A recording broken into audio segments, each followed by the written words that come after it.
Guillermo del Toro has this unique, unpretentious way of expressing his love for all things horror, myth and fantasy that unabashedly embraces the weird and wondrous to find the beauty within monsters. Yet for every personal project, from Pan's Labyrinth to The Shape of Water, del Toro gets the chance to just let loose and indulge in the pure oddities of fiction. And to this day, I wish his adaptation of Mike Mignola's Hellboy found greater success to bring some needed attitude to this era of repetitive Marvel-saturated cinema. Look, Hellboy certainly wasn't anything explosive or special, dare I say. Despite a positive critical reception, it had a very mild commercial success.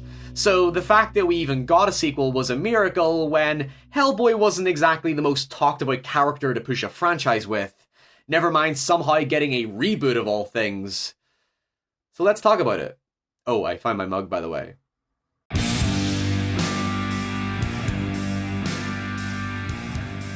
Before Marvel standardized the cinematic model for comic book adaptations that didn't guarantee that your crappy idea would be any good, Hellboy was potentially a product of bad timing given the drastic inconsistency and lack of creativity in many early 2000s comic book adaptations, where your only options were either colourful tongue-in-cheek quirks or pre-Dark Knight the world is gritty and everything is shitty. At the same time, it wasn't explicitly clear what side of the spectrum Hellboy was looking to capitalise on.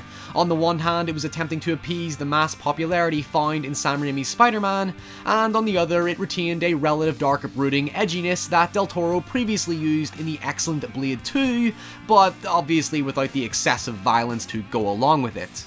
Jesus, what's that on your arm? Oh, crap. Regardless, it was definitely one of the more outlandish attempts at a blockbuster franchise, given our heroes were essentially a pissed-off goth, a whiny demon, and an academic fish, but it certainly built a world self-aware of its own offbeat comedic sensibilities and more, mature concepts I'm sure many kids were still being introduced to. Actually, while we're on the topic of villains, while I do find the main antagonist to leave a lot to be desired, the Nazi assassin in the first film genuinely creeped the crap out of me due to his complete mortal ambiguity, and the fact that Colonel Sanders points out that he had a surgical addiction to explain why he removed his eyelids and completely disfigured himself, making me wonder if that's where the inspiration for this Black Mirror episode came from. The dude is basically some Wolfenstein-esque masochist with a body comprising of mostly dust and a wee egg timer he substitutes for a heart, and yet somehow the sequel found a way to carry this horror forward by making fucking tooth fairies menacing little bastards that rival the scarab beetles from The Mummy. Since the Golden Army pushes towards fantastical and away from the heavy alternate history of Nazis, black magic and squid monsters, it plays off a lot of old Irish legends and fairy tales, such as reminding us that all fairies want to do is mess our shit up. And they'll be remiss if I don't mention it, so on a more local level, guess where the Golden Army are located? The cylinder yielded coordinates to County Antrim, Northern Ireland. The Giant's Causeway. Yep, naturally because my country has a landmark called the Giant's Causeway after the Irish legend of Finn McCool, who, of no surprise, pussied out of a fight that he started with a Scottish giant. Of course there must be a stone giant buried beneath it. Anyway, it's those fragments of mythology that go a long way to enriching films that didn't have the budget for a grander spectacle. Like Men in Black, it worked within its limits by alluding to a more expansive universe. But at the same time, it was the more subtle character development that stopped Hellboy from becoming just another vapid exercise in apocalyptic carnage. The first film was loosely inspired by the original miniseries Seed of Destruction, but for the most part Del Toro took many creative liberties in both storytelling and characterization that I think make it more personal to him, considering Hellboy was his favourite series. Hell, for as high concept as it was, Hellboy was probably one of the more humanized action fantasies at the time, given the characters had flawed, relatable personalities that were heightened by a normal world that sees them as nothing more than monsters than the heroes they truly are.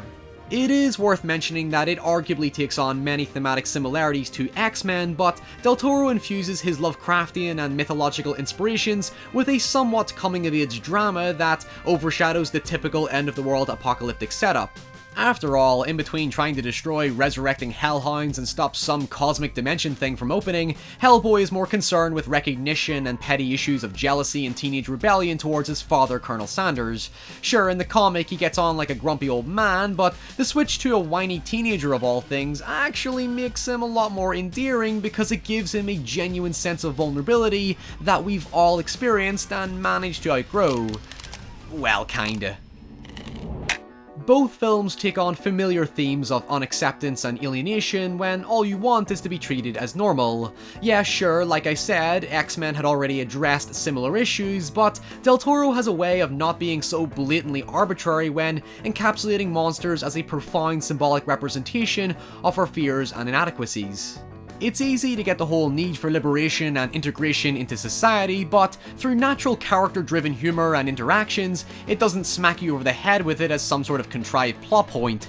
Instead, it's more organically ingrained in the world building, such as having the Bureau of Paranormal Research and Defense be disguised as a garbage disposal company to maintain the constant feeling of unwantedness, disregard, and disgust perceived towards them by the outside world. Look at the size of that whammer! No, wait! The Golden Army even expands on the idea of being judged for their outward appearances than the empathetic qualities within them when Hellboy is faced with destroying a monster that's the last of its kind in order to protect a world that he's reminded is totally against him.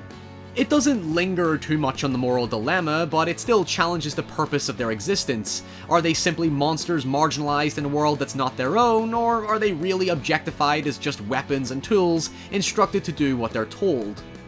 Although, for all that well-roundedness, why the film thinks the perpetually confused babyface of John Myers was a perfect voice for the audience is lost on me. He's not necessarily a bad character by any means, it's just that he's so forgettable and bland that it's ironically noticeable amongst the eccentricities of the film. Nice shot.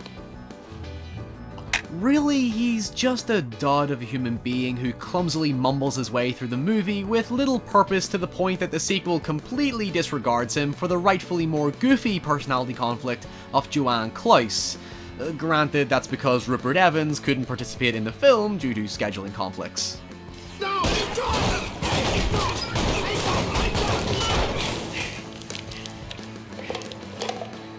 I will always consider Hellboy to feel like a fraction of everything that it truly wanted to be, due to its limited budget and what ultimately felt like a lack of support for Del Toro to make something that really indulged on its lore out of fear that it might alienate common audiences.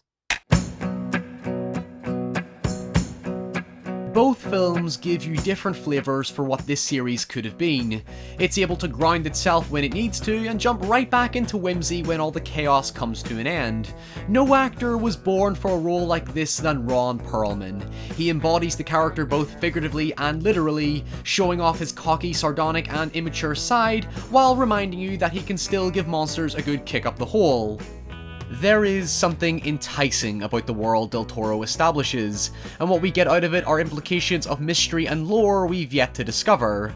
It's an amalgamation of influences from classical horror to 40s, 50s monster cinema, to the mythology and superstitions of fantasy that give it a distinct giddy flair uncommon to typical comic book movies. In fact, when I think of other films that tried to experiment at the time, I actually think it perfectly avoids the jarring weirdness of The League of Extraordinary Gentlemen and the aggressively over-stylized but admittedly very effective look of Sin City to make it accessible without sacrificing its own personality. I never felt Hellboy succumbs to novelty or gimmicks. Del Toro wholeheartedly fleshes out the strengths and weaknesses of his characters and presents an adventure that doesn't need to boast loud, crazy spectacle to be something soulful or fun. It's a shame it didn't get the chance to capture the imagination of an audience ultimately more interested in something apparently a lot less monstrous.